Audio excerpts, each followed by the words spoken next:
Greetings, friends, and welcome to The Right Direction. The menorah has long been a symbol of the Israeli nation and a symbol of the Jewish faith. There's a very large menorah that sits outside the Knesset, which is Israel's legislative body. It weighs about 4 tons and was a gift from the United Kingdom on the occasion of Israel's 8th anniversary as a nation. There are several other very large menorahs that we hear about from around the world. One in New York City that's 32 feet tall. One in the Muslim nation of Indonesia, a small city there called Menorah that only has about 25 Jews living in it. But in 2009, they erected a 62-foot tall menorah and said that it was a show of survival and of solidarity. I'd say they were right. In the Hebrew mindset, the menorah is fused with the tree of life. In fact, the first mention of the menorah, or candlestick as the King James translates it, is in Exodus 25, and the description uses words like flowers and petals and almonds and branches and leaves, all reminiscent of a tree. And really, it's easy to understand how in Hebrew thought, these two concepts could so easily be tied together, light and life. In the first chapter of Genesis, God created light, and in the second chapter of Genesis, the tree of life appears. According to Zondervan's archaeological study Bible, the rabbis taught that the tree of life was so big that it would take a man 500 years to climb to the top. During the Second Temple period, according to historians, the feast during the fall included a lot of singing and dancing, and Edersheim specifically talks about 4 large menorahs that were set up around the courtyard of the temple. He said they were 75 feet tall. Down in the evening, according to Edersheim, 4 young men that were chosen from priestly families, and it was quite an honor. They would climb tall ladders to service those menorahs, pouring oil in the basins that fed them and trimming the wicks, which he said were made out of old priestly garments, old worn-out priestly garments. The whole affair was one of a great celebration of light and life. And we know from 1st and 2nd Maccabees that about 160 years before Christ, Antiochus IV was driven out of Jerusalem and out of the temple area, and the religious leaders felt it necessary to go through a rededication process of the temple, and as a result, a brand new feast was added to the Israelite calendar, a feast called the Feast of Dedication, appropriately, or the Feast of Lights, or Hanukkah, as most people today call it.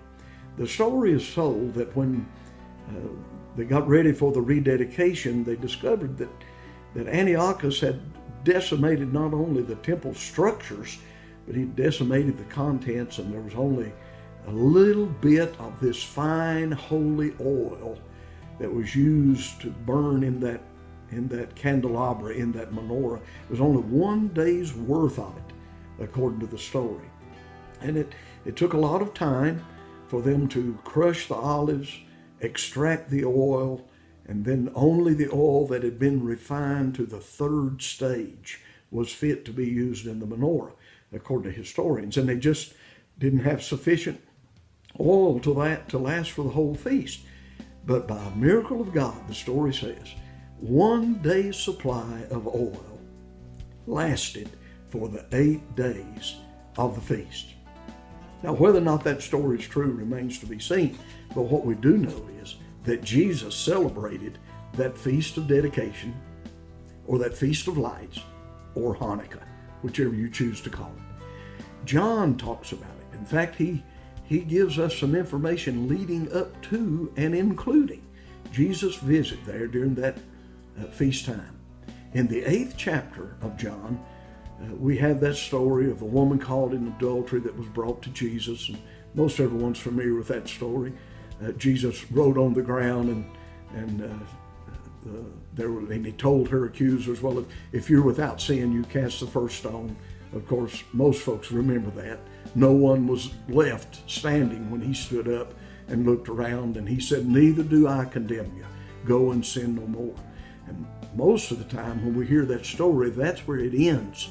But that's not the end of that incident. Jesus continued to tell that woman, "I am the light of the world." Wow.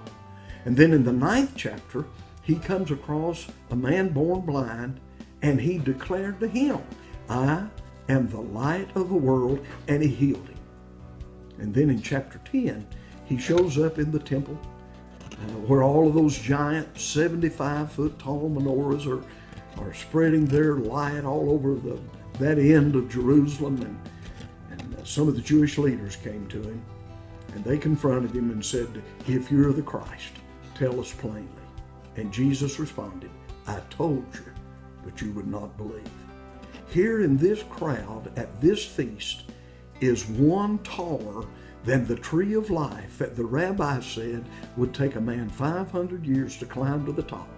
Here is one walking around in this crowd who shines brighter than all the large menorahs ever built or that ever will be built.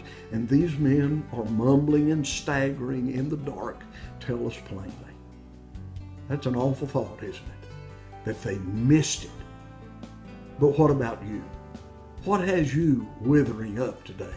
What's killing you slowly? Those Jewish leaders staggered around looking for life, but are you staggering around looking for life and looking for light? The last chapter of the Bible shows us the tree of life on either side of the river. Is that significant? Does that speak of the here and the hereafter? It's on either side. Jesus talked about giving people life more abundantly.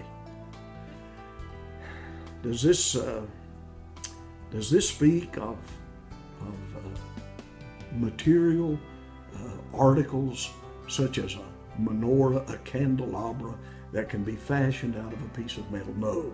All of this is showing us that light and life are fused together in the Lord Jesus Christ, who is brighter and bigger than anything this world has ever seen. Fused together, light and life.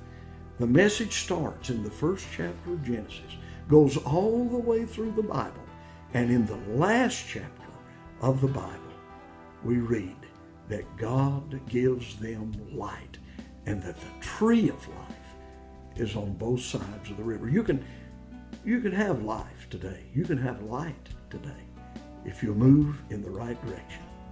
Move toward Jesus. That's the right direction.